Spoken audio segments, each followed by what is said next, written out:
Welcome everybody to Somewhere in Vegas here on Spreaker.com. I am Mark with a Q. I am your host. My guest at this time is a two-time Emmy-winning host and actor. You may have seen him in several different TV series, including General Hospital, The Young and the Restless, and Bold and the Beautiful. And he's been a host of Outdoors Nevada for over a decade, I think now. We got John Burke on with us right now. How you doing, John? Hey, you know what? I'm doing great. I got to tell you, when I took the show, I was a two-time Emmy Award winner. But the show itself has won 2 Emmy Awards, so now I get to say 4. So it's been great. It's a dream job. It really is. Yeah, it is. I mean, just imagine. I mean, people think that, Nevada is just pretty much either Vegas or the huge desert, but there is quite a few things out there in terms of Nevada, in terms of the beauty of it. Go ahead. Yeah, and I got to be honest with you, I was one of those people who thought that it was just this lonely stretch of highway between L.A. and Vegas. But man, once you get just a couple of hours outside of Vegas, I've traveled a lot. This is probably one of the most beautiful states in the country, and the things that are available and the experiences that are available to people in Nevada are completely unique, and they're very exciting. And Nevada, I think, is probably the most misrepresented state in the country because it is full of splendor and beauty and things to do that will just rock your soul. I got to tell you. Yeah, being a local here, even just within a 20-minute drive, you can be outdoors. I know a lot of people that go up to Red Rock and do the hiking trails up there, and Lake Las Vegas is relatively nearby, as well as Lake Mead. I mean, it's just amazing to see some of the natural wonders, even just really close to here in Vegas. I mean, it's amazing to be able to see some of those wonders, or be able to take a walk or whatever right now. I mean, sorry to say that Red Rock is currently closed because of the national emergency right now, but just to be, it's not like there isn't anything that we can do. I mean, even a ski resort. I don't think a lot of people realize that there's a ski resort relatively close by as well. So, yeah, I mean, there's so many wonders right nearby. Yeah, exactly. Like Mount Charleston. I tell you, and these aren't just, your regular hiking trails. These are world-class hiking trails that you will just get out. And sometimes if you'll just go a little further, if you'll go about 2.5 hours northeast of Las Vegas, you'll hit Cathedral Gorge, and I'm telling you, it's like being on another planet, and all your troubles go away. And that's the cool thing about Nevada. It sounds like something that's disadvantageous at first, but it actually works in your favor. A lot of Nevada doesn't have very good cell service or internet, and you think, oh man, I don't want, I need that. But you'll find that if you'll go into places like the Great Basin and your cell phone turns off, all of a sudden really absorb these just world-class wonders that aren't too far from Las Vegas, and you can always get back to your cell phone, but it actually turns out to be a blessing. There are just so many great things just outside of Las Vegas that people have access to that is really what the show is about. The show is an ambassador for the state of Nevada.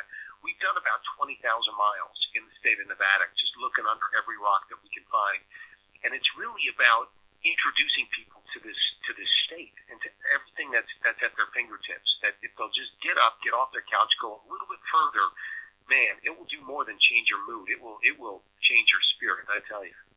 Yeah, I think when people think Nevada, obviously Las Vegas comes up, Reno comes up, but the eastern part of the state is something that we don't see too much of. At least the northeastern part of the state, where there are quite a few small towns and natural wonders that are out there as well. I mean, tell me a little bit about some of the stuff that you've seen up in the Northeast. Oh my gosh! If you go to, of course, the Ruby Mountains, which they say that's sort of like the Swiss Alps of Nevada. You could go there and spend a week and feel like you've traveled internationally.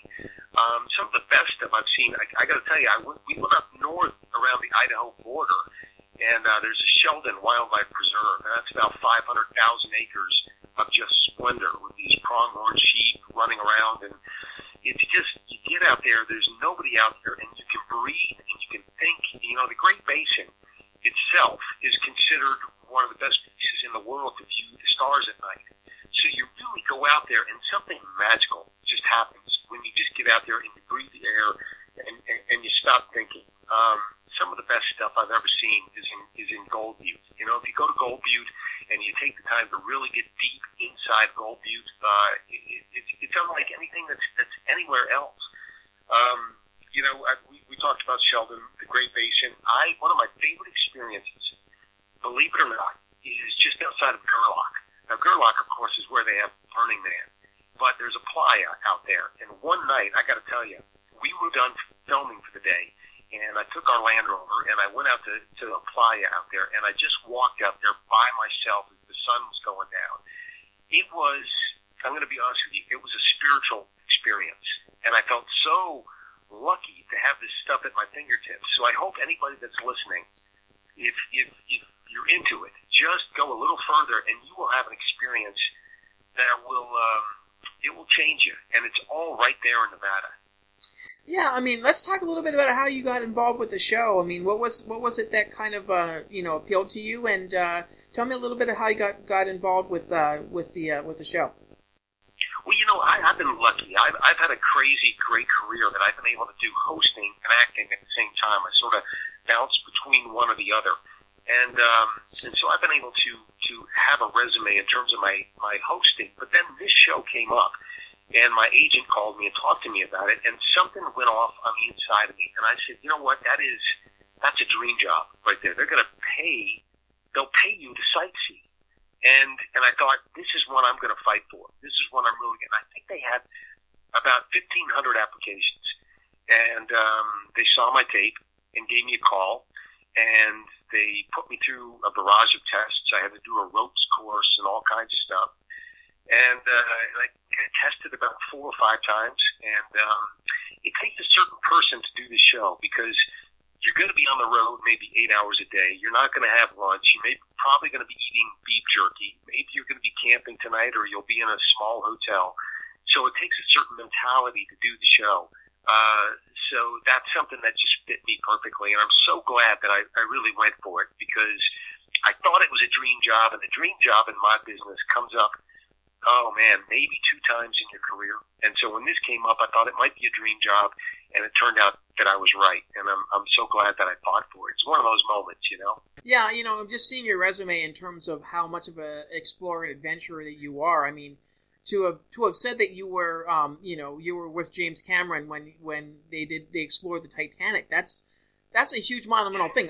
That's something that's a dream. That's something that is just absolutely unbelievable. As well. How was it for that?